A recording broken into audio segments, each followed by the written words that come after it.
ತಂಗಿ ಚಂದ್ರ ಶ್ರೀಮಂತರ ಹಣದ ಚೆಲ್ಲಾಟದ ಕೂಗಿನ ಮುಂದೆ ನಮ್ಮಂತಕನ ಬಡವರ ಕಣ್ಣೀರಿನ ಗೋಳಾಟದ ಕೂಗು ಎಲ್ಲಿ ಕೇಳಿಸಬೇಕಮ್ಮ ಈ ನಿನ್ನ ತಾಯಿ ದುರ್ಗಾ ಪರಮೇಶ್ವರಿ.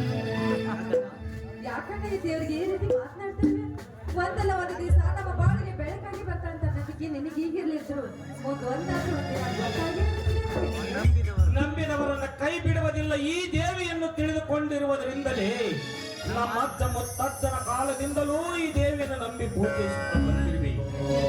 ಆದರೆ ಎತ್ತಿದ್ದನಿಗೆ ಯಾಕೋ ಏನೋ ಈ ದೇವಿ ಮೇಲೆ ನನಗಿದ್ದ ಭಯಭಕ್ತಿಯನ್ನು ಹೊರಟು ಹೋಗುತ್ತಿದೆಯಮ್ಮ. ಯಾಕಣ್ಣ ಇವತ್ತಿಷ್ಟೊಂದು ಕಲ್ಲು ಹೃದಯ ಮಾತಾಡ್ತಿರುವೆ?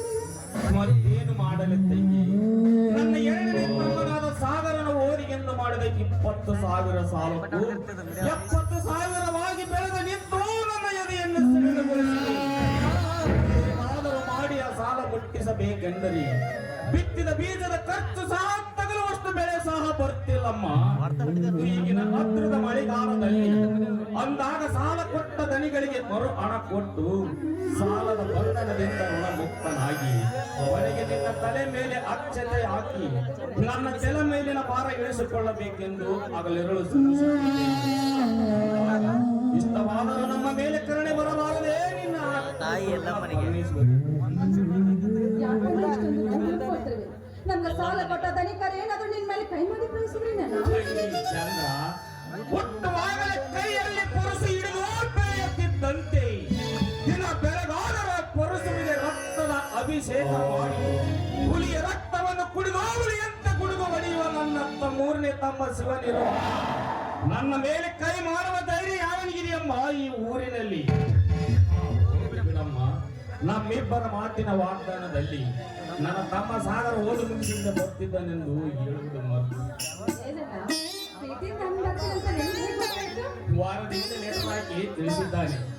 ಆಗ ನೋಡಮ್ಮ ನೆನೆಸುವುದರೊಳಗಾಗಿ ಬಂದೇ ತಂಗಿ ಚಂದ್ರ ಈಗ ಬಂದ್ಯಾ? ಹೌದಮ್ಮ, ಈಗ ಬಂದೇನೆ. ನಮ್ಮ ಸಾಗರ ಇದೇನಪ್ಪ ನಿನ್ನ ಅಳ್ಕೊಬಟ್ಟೆ ವ್ಯವಸ್ಥೆ? ಯಾಕೆ ದಾರಿಯಲ್ಲಿ ಏನಾದ್ರು ಜಗಳವಾಯ್ತು? ಹಾಗೇನಿಲ್ಲ, ಆ ದಾರಿಯಲ್ಲಿ ಬರುವಾಗ ಒಬ್ಬ ಭಿಕ್ಷಿಕ ಶೆಲ್ಟು ಇಲ್ಲ ಅಂತ ಕೇಳಿದ. ನನ್ನ ಶೆಲ್ಟ್ ಕೊಟ್ಟು ಅವ್ನು ಅರಕು ಶೆಲ್ಟ್ ಹಾಕಿಕೊಂಡು ಬಂದೆ, ಅಷ್ಟೇ ಅಮ್ಮ. ಹೀಗೋ ಹಾಗಾದ್ರೆ ಈ ಸಲದ ನಿನ್ನ ರಿಸಲ್ಟ್ ಏನಾಯ್ತಪ್ಪ? ಅಣ್ಣ, ಆ ದುರ್ಗಾ ಪರಮೇಶ್ವರ MBBS ಡಾಕ್ಟರ್ ಹಾಗೂ ಅನೇಕ ಬರೆದ ಬಂದು ನಿಮ್ಮಂತ ನಿಂತಿದ್ದೀನಿ, ಆಶೀರ್ವಾದ ಎದ್ದೇಳಪ್ಪ, ಕಾಲ ಜ್ಞಾನಮೂರ್ತಿಯೇಶ್ವರನ ಆಶೀರ್ವಾದ ನಿನ್ನ ಮೇಲೆ ಇರಲಿ ಎನ್ನುವುದೇ ನಿನ್ನ ಅಣ್ಣನ ಆಶೆಯಪ್ಪ. ಉದರ ಗುಣಗಳನ್ನು ನಿನ್ನಂತ ಅಣ್ಣನ ಪಡಿಬೇಕಾದ್ರೆ ನಾವೇ